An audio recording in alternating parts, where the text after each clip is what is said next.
Shalom. Ya, shalom Pak Bagus.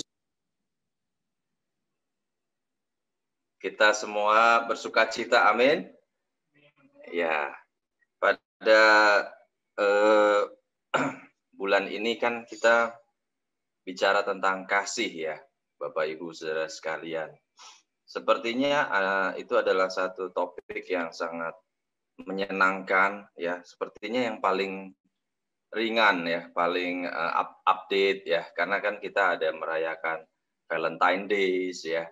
Terus kalau yang lagi jatuh cinta pasti langsung tune in ya, bicara tentang cinta ini gue banget nih gitu kan. Nah, tetapi sebenarnya kalau kita mau bicarakan tentang kasih itu ya, itu adalah satu pembahasan yang paling berat ya menurut saya. Karena kalau kita berbicara tentang kasih, itu kembali semuanya kepada kita. Apakah kita sudah menjadi pribadi yang mengasihi? Ya. Apakah kita hanya bisa berbicara saja? Ya. Tetapi kita masih suka marah-marah, kita masih suka memfitnah orang, ya. Kita masih suka mencari-cari kesalahan orang, ya. Tapi kita bicara tentang kasih, ya. Kita harus saling mengasihi, kita harus saling mencintai, saling mengampuni. Tapi selesai bicara, kita jadi pribadi yang kembali ya, seperti baju kita yang lama, marah-marah, kita nuduh-nuduh orang dan lain sebagainya. Makanya Bapak Ibu, Saudara sekalian, ini yang paling berat yang dikasih Pak Gembala ya. Berat sekali. Tetapi kita percaya bahwa kita semua bisa, amin. Kita semua bisa menjadi pribadi yang penuh kasih, ya. Karena ada kasih Tuhan di dalam setiap kita. Karena kita sudah merasakan kasih Tuhan terlebih dahulu. Tanpa merasakan kasih Tuhan terlebih dahulu tidak mungkin, ya, kita bisa saling mengasihi. Kalaupun kita mengasihi, ada kepura-puraan, ya, di dalam kasih yang kita berikan. Di luar kita berkata, saya mengasihimu, tetapi di dalam kita masih menyimpan dendam, kebencian, amarah, dan lain sebagainya. Di dalam gereja kita bisa saling menyalami, ya, seolah-olah kita mengasihi, tetapi di dalamnya, di dalam hati kita membenci orang itu. Ya, ini orang yang suka ngomongin saya dan lain sebagainya. Tapi kalau kita benar-benar merasakan kasih Tuhan, kita benar-benar menyadari ya bahwa kasih Tuhan itu yang sudah terlebih dahulu ada di dalam setiap kita, Bapak Ibu. Kita semua percaya bahwa kalau kita mengatakan bahwa saya mengasihimu, itu adalah benar-benar kasih yang sejati, kasih yang sebenarnya. Ya. Kalau di Alkitab dikatakan kasih agape, ya, kasih Tuhan itu kasih agape. Kasih agape itu kasih yang kalau bahasa kerennya, ya, kan biar agak keren sedikit ya Bapak Ibu, kita ke Inggris-Inggrisan dikit ya. Unconquerable benevolence, ya. Apa itu? Saya juga nggak tahu kan, jadi saya harus cari di kamus ya. Ternyata itu adalah kemurahan yang tidak terkalahkan, tidak ada tandingannya. Undefeatable goodwill, ya. Undefeatable goodwill itu sama.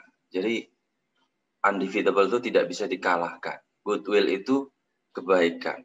Jadi kalau Kofonix ketemu saya nggak berbuat apa-apa. Ya mungkin kita sudah lama nggak ketemu.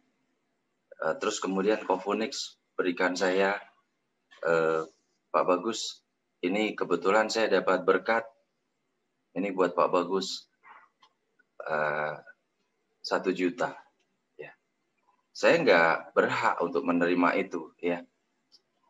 Saya tidak melakukan sesuatu. Saya tidak ada jasa apa-apa buat Koponix ya. Bahkan sudah lama nggak ketemu. Tetapi beliau berikan saya 1 juta. Ini sebagai goodwill dari saya. Pak Bagus jangan marah ya, ini goodwill ya. Nah, goodwill itu adalah satu kebaikan hati ya.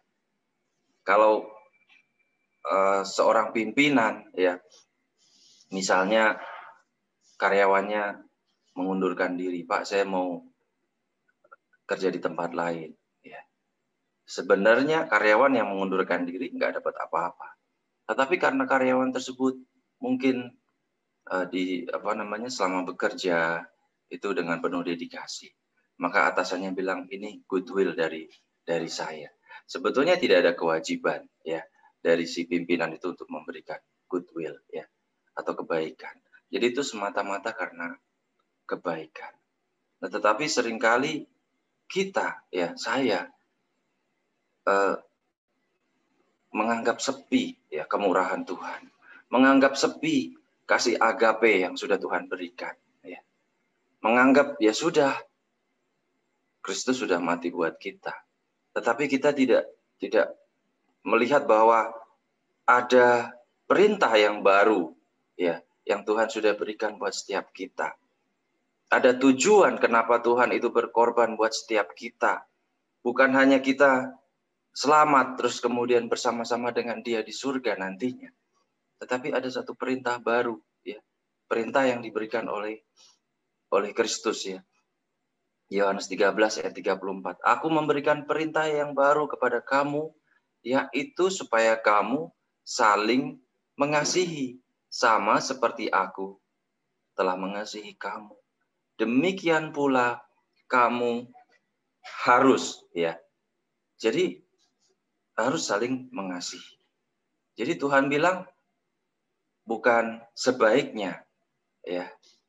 Tetapi Tuhan bilang harus. Jadi nggak pakai syarat ya. Kalau Pak Susilo bilang, Pak Bagus, minggu ini harus khotbah. Saya nggak ada alasan, Bapak Ibu.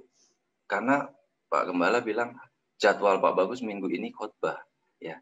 Jadi, perintah. Nah, kalau satu perintah, itu seharusnya kita bisa laksanakan. Ya. Apalagi nih yang memerintah adalah Raja dari segala raja, Bapak Ibu. Ya. Pemilik segalanya. Dan Tuhan juga fair ya. Tuhan itu pribadi yang gentle.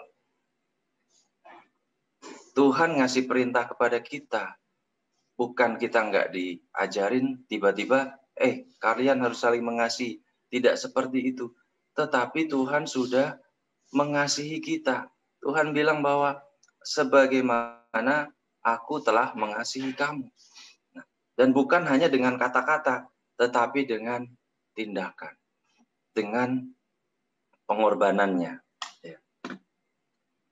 Sebelum saya sharing pada pagi hari ini, Bapak Ibu, saya tadi nggak ngerti kenapa kok Tuhan tunjukkan saya, kan saya sharing tentang kasih ya, tapi tahu-tahu lagi cari-cari, saya diminta membaca tentang bagaimana perjalanan Tuhan disalib, ya.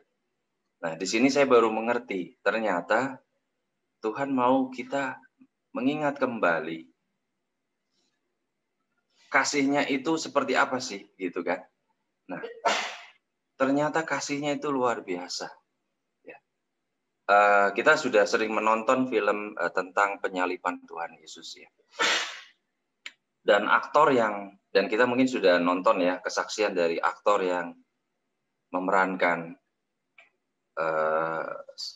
Tuhan Yesus disalib. Nah, aktor ini hampir menyerah, Bapak Ibu, dan dia berkata bahwa pada saat dia memanggul salib itu, dia jatuh berkali-kali. Ya, dia nggak kuat.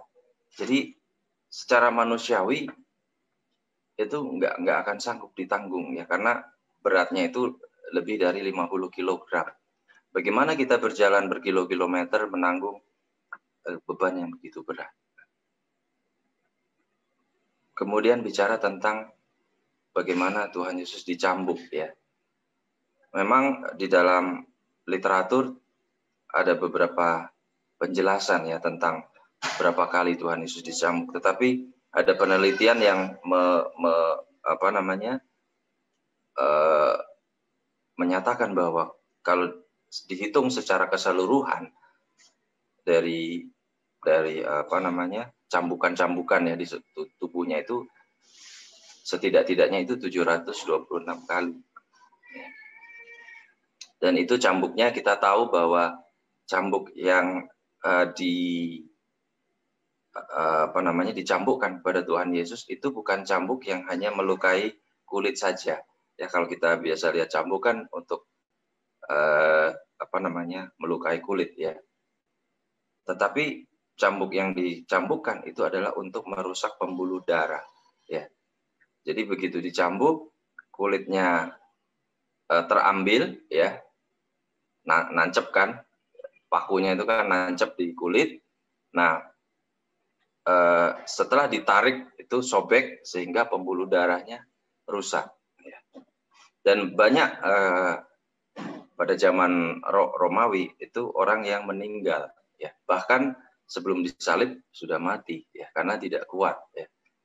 Bisa dibayangkan pembuluh darah kita rusak.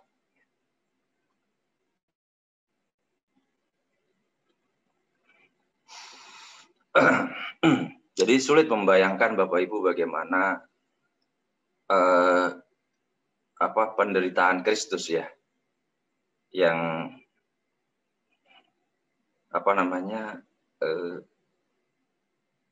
mengalami kesakitan bukan hanya sekali dua kali ya Bapak Ibu, tetapi ratusan kali ya. Dan kita nggak tahu situasi yang terjadi sebenarnya ya. Mungkin bisa lebih kejam ya, lebih mengerikan pada zaman dahulu. Nah, tetapi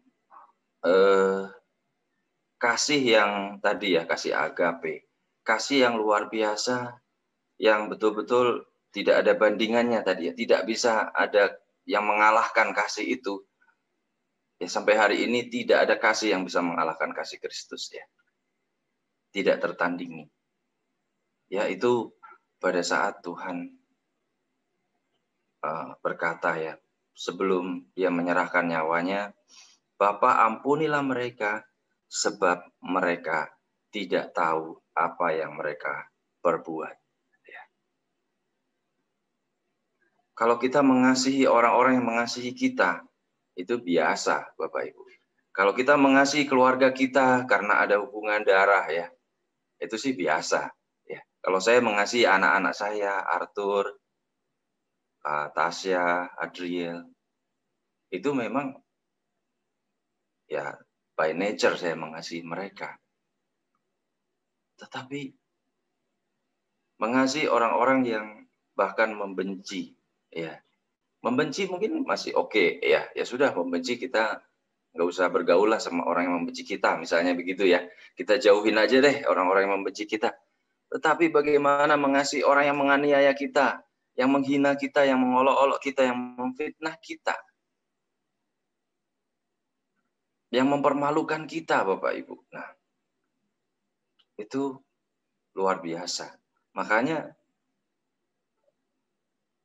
kasih Tuhan Yesus itu kasih yang tidak bisa dikalahkan dengan apapun juga.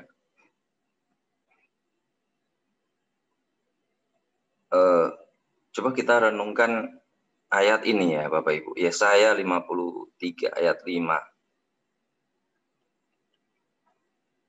Mungkin bisa dibuka Alkitabnya. Ada yang bisa membantu membacakan?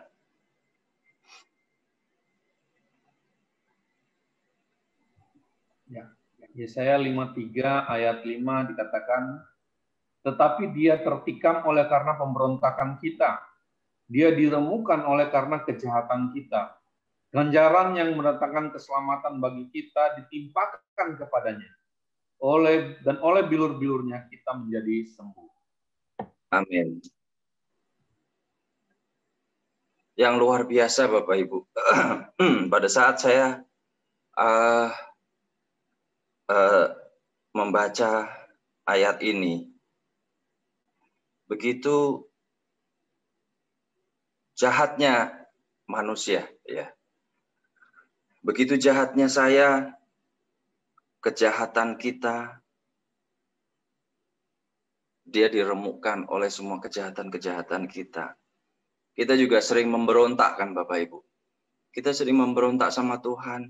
Kita sering gak nurut sama Tuhan. Kita sering maunya kita sendiri.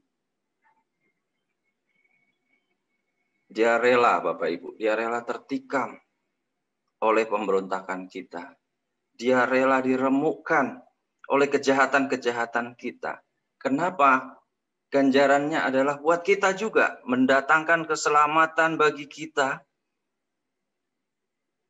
Dan oleh bilur-bilurnya kita menjadi sembuh.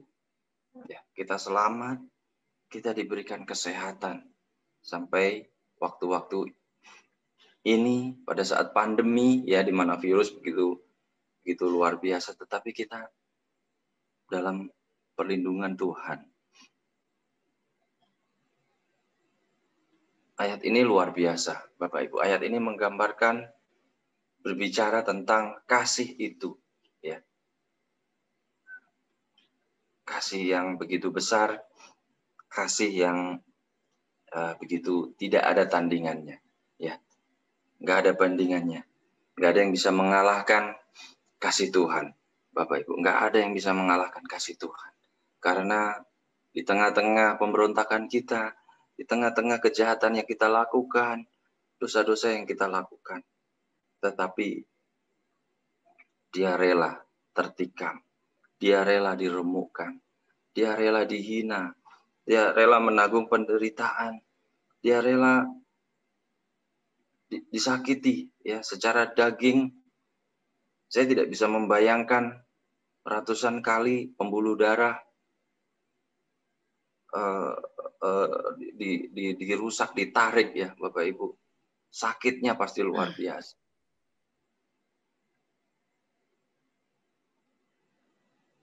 Ya kita mungkin yang sudah pernah kena paku aja, itu ngilunya luar biasa Bapak Ibu ya. Kalau ketancap paku di kaki kita.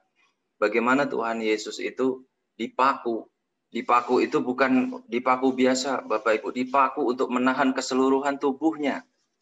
Supaya nggak jatuh. Ya. Bisa dibayangkan bahwa tubuh Tuhan Yesus itu tertarik. Ya. Tangannya itu tertarik. Karena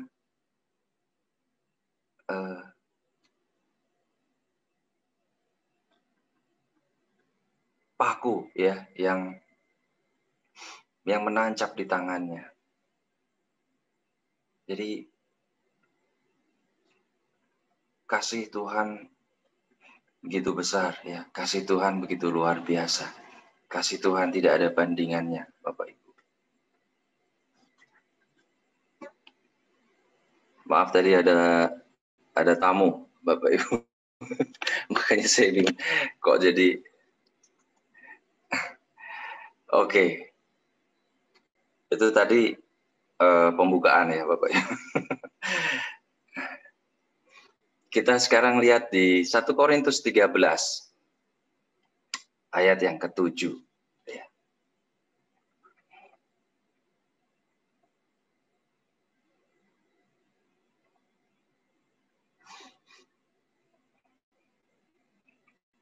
Ya.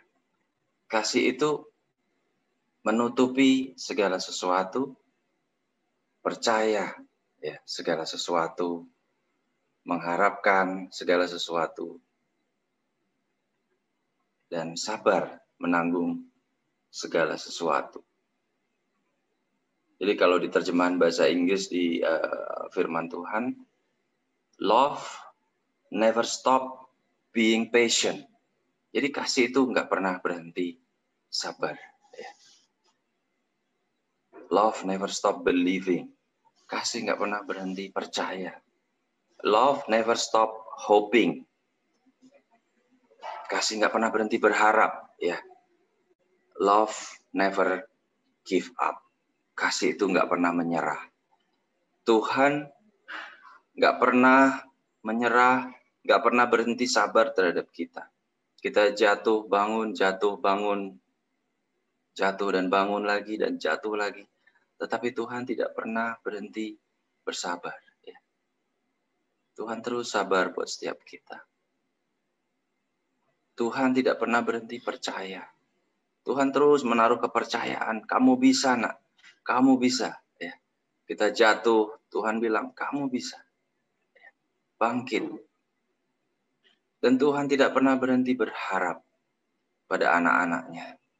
Dan Tuhan tidak pernah berhenti menyerah kepada anak-anaknya. Buktinya apa? Dia berikan nyawanya buat setiap kita. Karena kalau dia tidak berikan nyawanya buat setiap kita, ya tidak akan ada harapan, tidak akan ada kepercayaan, tidak akan ada kesabaran ya dari Tuhan untuk setiap kita. Di Living Bible, ya, if you love someone, ya, mungkin yang di sebelahnya ada pasangannya, bisa lihat ke pasangannya ya. Saya bacakan. Bisa melihat ke pasangannya, Pak Susilo bisa melihat ke Bu Ervi. If you love someone, ya, you will be loyal to him, no matter what the cost. Ya. Kalau kamu mengasihi seseorang, kamu akan setia kepadanya apapun harganya, berapapun harganya, no matter what the cost. Ya. Jadi habis ini Pak Susilo mungkin bisa antar Ibu ke toko emas ya Pak.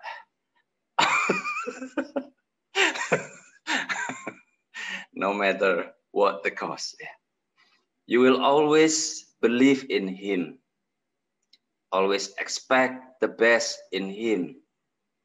And always stand your ground in defending him. Kita terus setia. Kita terus percaya. Kita terus mengharapkan yang terbaik.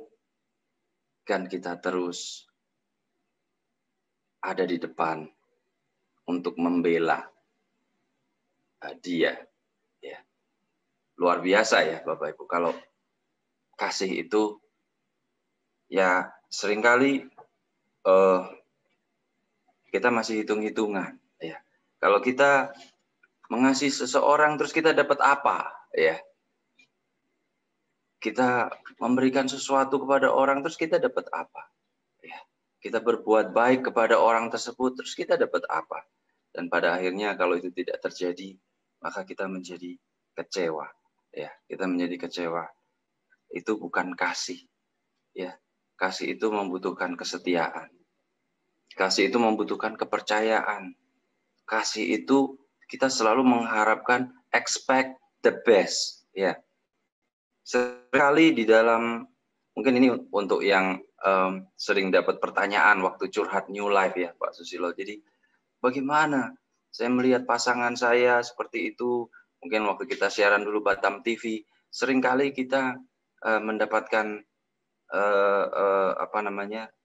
SMS ya, atau orang menelpon bertanya tentang pasangan mereka, ya, bahwa mereka kecewa, bahwa mereka sudah melakukan yang terbaik, merasa melakukan yang terbaik, tetapi pasangannya tidak mengalami perubahan, masih suka mabuk-mabukan dan lain sebagainya, masih suka KDRT ya, melakukan kekerasan dan lain sebagainya.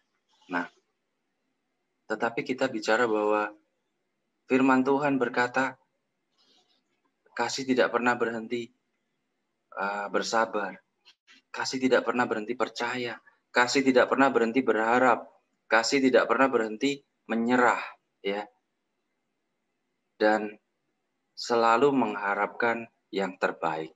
Always expect the best, ya. Jadi bagaimana supaya bisa ada perubahan?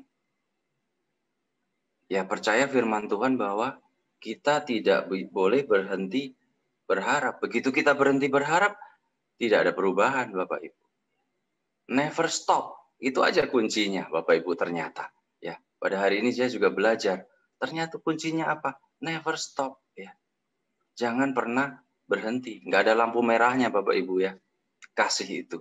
Ya, terus menerus percaya, terus berharap, jangan menyerah, never stop. Ya, jadi kalau ada yang curhat ke Bapak Ibu, gimana pasangan saya begini, begitu, begini, jawabannya sederhana, never stop. Ya, Bapak Ibu, jangan berhenti. Ya. Perceraian terjadi karena nevernya dibuang, Bapak Ibu. Ya, nevernya dibuang, stop. Nah, stop, pergilah ke pengadilan, cerai. Ya. Coba kalau never stop, ya, never stop believing, never stop hoping, never stop give up. Ya, ini yang bicara bukan saya, Bapak Ibu, yang bicara firman Tuhan. Ya, saya juga belajar never stop. Ya. Tapi Bapak Ibu nggak usah khawatir, saya juga nggak akan never stop. Ya, ini sharingnya ada berhentinya, tenang aja. nanti Pak Bagus never stop, nggak selesai ngomongnya. Ya, never stop believing, never stop hoping. Dan ya, jangan berhenti bersabar.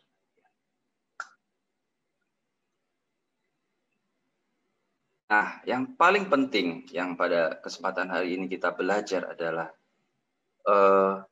jadi ternyata kalau kita mengasihi, ya oke lah, kita never stop ya tadi ya,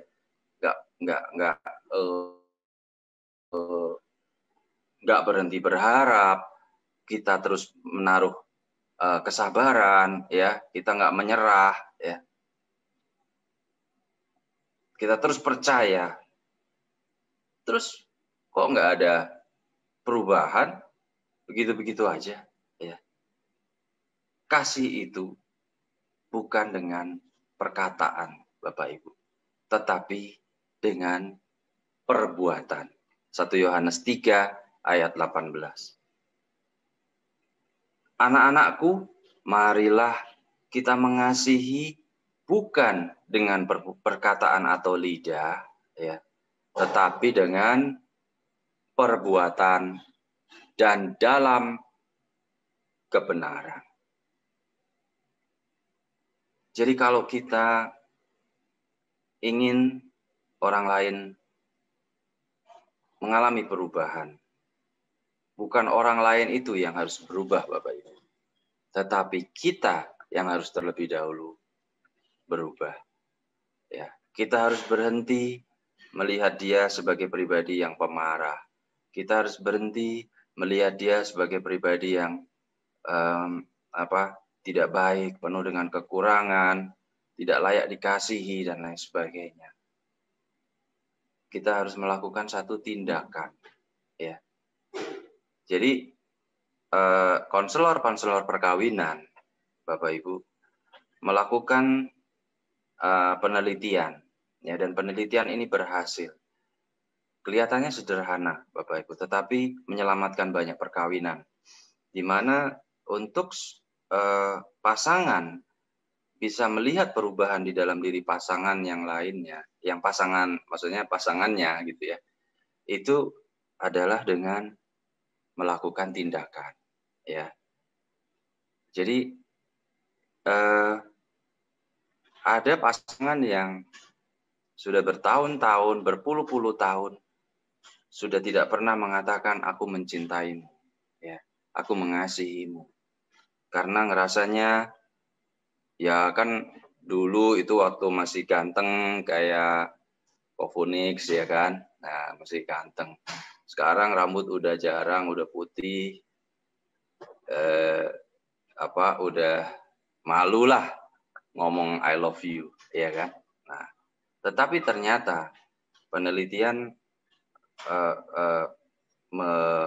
menunjukkan bahwa ungkapan, ya, jadi kasih tidak hanya disimpan di dalam hati, tetapi disampaikan. Bukan gombal ya Bapak Ibu, bukan gombal, tetapi itu memang dari hati kita, ya, bahwa kita memang mengasihi. Aku mengasihimu. Dan ini tidak hanya untuk pasangan, ya, tetapi untuk ya semua orang-orang yang kita kasihi. Kita bisa berpikir bahwa saya mengasihi dia, tetapi kita nggak nyatakan itu, sehingga orang itu nggak tahu, ya Bapak Ibu, bahwa ini juga berlaku untuk yang masih jomblo, ya kan. Nah, yang masih jomblo mau ngomong senang sama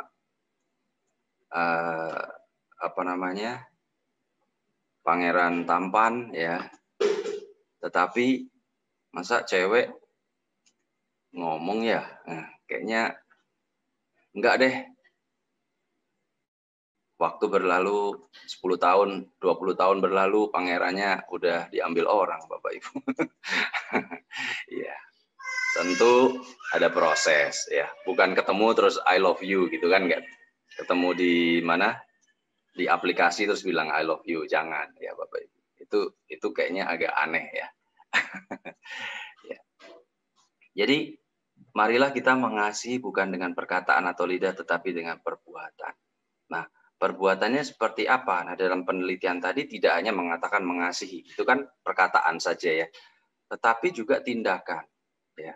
Tindakannya adalah kalau seseorang pasangannya masih error, ya, pasangannya masih mikirin dirinya sendiri, ya, masih tidak peduli, maka yang dilakukan bukannya menjauh, ya, bukannya kita menghindar, ya, bukannya kita terus kemudian mencari kesibukan kita sendiri. Oh ya udah, emang situ doang yang bisa begitu.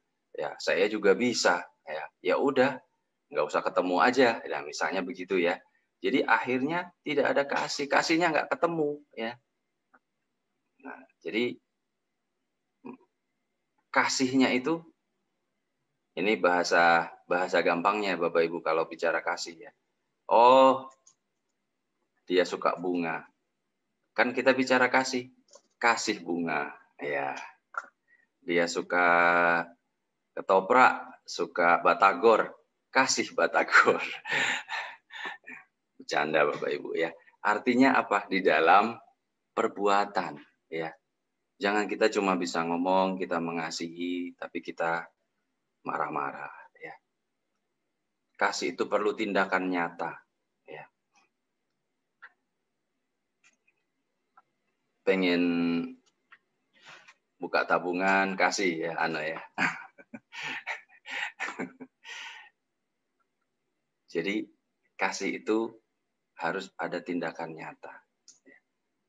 Jangan hanya bicara I love you, ya. Kalau ada pacar, ada yang senang, ada yang naksir, Dina misalnya cuma bilang I love you, I miss you, dan lain sebagainya, tetapi tidak ada tindakan nyata, itu nggak sesuai firman Tuhan, ya. Jadi Dina bilang ke cowok itu, oke, kamu belum sesuai 1 Yohanes 3 ayat 18, ya. Belajar lagi. Nanti baru kalau sudah udah pinter baru boleh, ya, pacaran sama Dina. Gitu. Jadi cukup dibalas Dina dengan kalau ada yang bilang Dina cantik, balas 1 Yohanes 3 ayat 18, ya. Gitu. Ya, jadi kasih itu harus dengan tindakan, ya, harus dengan perbuatan. Ada seorang misionaris, ya Bapak. Nah, misionaris ini sakit kanker dan tinggal menunggu waktu lah, ya. Nah, dia harus minum painkiller untuk menahan rasa sakitnya. Karena kalau misalnya nggak minum painkiller ini, sepanjang malam dia nggak akan bisa tidur. Ya. Sepanjang malam dia nggak akan bisa tidur. Dia akan tersiksa. Ya, kita bayangin kalau kita nggak bisa tidur sepanjang malam, ya, sampai pagi, ya, dan menahan sakit. Jadi obat ini Ya, sebelum dia pergi ke Indonesia, Bapak Ibu. Dan sebelum pergi ke Indonesia, ya dibekalin lah sama dokternya obat ini. Nah, obat ini karena obat keras maka dia pas ya jumlahnya, tidak bisa lebih. Ya. Dia pergi ke pedalaman, nah bersama temannya. Nah, di pedalaman itu dia melihat seorang perempuan, seorang anak perempuan sedang menyendiri di hutan. Ya. Lalu dia tanya sama temannya, kenapa kok dia menyendiri? Nah, ternyata si anak kecil ini, anak ini divonis sakit kanker juga, ya. Dan tidak bisa diobati. Nah, permintaan terakhir dari anak ini adalah dia ingin menghabiskan waktunya itu di hutan ini, ya. Dia memandang sungai, dia memandang pohon-pohon, ya. Lalu karena terharu, jadi si misionaris ini kemudian mendoakan si anak ini, ya, mendoakan dan menanyakan kepada dia, menawarkan untuk mengobati dia, membawa dia ke kota, ya, untuk diobati di rumah sakit. Jadi dia berkata bahwa dia tetap mau menghabiskan sisa waktunya di situ. Tetapi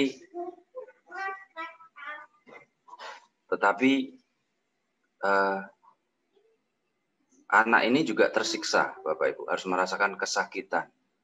Ya. Nah, di tengah-tengah situasi seperti itu, dia nggak mau dibawa ke rumah sakit, ya, karena rumah sakit juga tidak bisa berbuat apa-apa, dan dia keluarganya mengikuti maunya anak ini untuk di sisa-sisa umurnya dia menikmati apa yang menjadi kesukaan dia, yaitu mendengar gemericik air sungai, ya, di hutan. Nah, si misionaris memutuskan untuk mengorbankan obat yang dia punya, ya, painkiller, ya, obat yang, karena ini kan di pedalaman, ya Bapak Ibu, kan jauh sekali ya dari kota. Dia mengorbankan obat ini dan dia serahkan untuk anak ini supaya anak ini tidak merasakan kesakitan, ya. Kalau kumat sel-sel kankernya kan menggerogoti tubuhnya. Nah, memang tidak ada bandingannya dengan apa yang sudah dilakukan oleh Tuhan Yesus. Tetapi kita belajar bahwa kasih itu memang seringkali, ya Bapak Ibu, kasih itu bukan memberikan yang sisa-sisa dari kita. Tapi kasih itu seringkali menuntut pengorbanan, ya. Seperti yang dilakukan oleh misionaris ini. Dia harus merasakan kesakitan, ya. Bisa dibayangkan dengan obat yang dia berikan itu seluruhnya. Setiap malam dia harus merasakan sakit, ya. Dia harus merasakan dia nggak bisa tidur, ya. Tetapi itu membawa sukacita, dan itulah kasih yang sejati, ya. Kasih itu dengan perbuatan, ya, dan dilakukan dalam kebenaran. Nah, seringkali ada konsekuensi. Kita seringkali disalah mengerti, ya. Kita seringkali disalahkan. Kita mengasihi orang lain, tetapi orang tersebut menyalahartikan kasih itu. Kita seringkali menegur dengan kasih, tetapi kita disalah arti. Kita dikatakan katanya mengasihi, tapi kok saya ditegur, tapi kok saya diberitahu, tapi kok saya dinasehati. Bukankah kasih itu menerima apa adanya, ya? Kalau kita mengasihi orang lain, kalau kita mengasihi orang-orang di sekitar kita, kalau kita mengasihi saudara seiman, kita ingin membuat dia menjadi lebih baik. Kita ingin membuat dia menjadi pribadi yang menjadi yang lebih dari pemenang, ya. Maka nggak usah khawatir Bapak Ibu disalah mengerti, ya. Karena Tuhan bilang bahwa dengan perbuatan di dalam kebenaran, ya.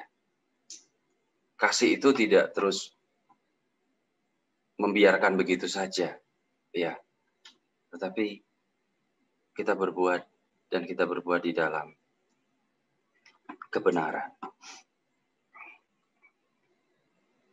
Kalau kita belajar dari Tuhan Yesus, ya, Yohanes 1 ayat 11, itu lebih apa ya Bapak Ibu, lebih berat ya dibandingkan sekedar disalah mengerti. Kita ini cuma disalah mengerti, ya. Kita cuma apa namanya, diomongin orang, ya kan, difitnah orang, disalahartikan, ya, digosipin, ya. Tuhan Yesus waktu dia di dunia, ia datang kepada milik kepunyaannya, tetapi orang-orang kepunyaannya itu apa? Tidak menerimanya, Bapak Ibu. Ya. Lebih sedih kan? Maksudnya kalau kita bayangkan, ya, Tuhan itu datang kepada milik kepunyaannya. Yang di dunia itu adalah milik kepunyaannya, tetapi nggak diterima, Bapak Ibu. Bukan sekedar disalah mengerti, bukan sekedar difitnah, itu masih mending, Bapak Ibu, ya. Tapi nggak diterima, gitu. Nah, tetapi udah nggak diterima, masih juga memutuskan untuk mengorbankan dirinya. Jadi kita terus semangat, Bapak Ibu. Memang kasih itu berat, ya. Makanya biar Tuhan Yesus saja, ya, Bapak Ibu. Karena berat, kita nggak akan sanggup, ya. Yang datang pada kepunyaannya dan dia ditolak, ya. Tetapi dia masih rela mengorbankan dirinya. Itu adalah kasih yang betul-betul luar biasa. Terima kasih Pak Gembala yang sudah menjadwalkan bulan ini tentang kasih, ya, sehingga kita semua belajar kembali tentang bagaimana pribadi Kristus itu pribadi yang penuh kasih, dan bagaimana kita masing-masing bisa belajar untuk mengasihi. Walaupun kita terpisah oleh jarak, tetapi biarlah kasih itu terus ada di dalam setiap kita. Biarlah kasih itu terus menyala-nyala di dalam setiap kita. Ada seorang hamba Tuhan yang berkata bahwa kalau saya boleh khotbah cuma tentang kasih, saya mau khotbahnya tentang kasih aja, nggak usah yang lain-lain, gitu. Ya kenapa? Karena kasih itu bicara tentang pribadi Kristus, ya. Bicara tentang pribadi yang luar biasa. Bicara tentang pribadi yang nggak ada habis-habisnya kita kagumi, Bapak Ibu. Bicara tentang pribadi yang kita nggak habis pikir, ya, ngapain ya Tuhan sampai segitunya sama kita, ya Bapak Ibu. Tapi ya itulah kasih itu. Dia itulah kasih. Ya, Bapak Ibu. Demikian dari saya. Tuhan Yesus memberkati. Oke, mari kita berikan kemuliaan bagi Tuhan Yesus.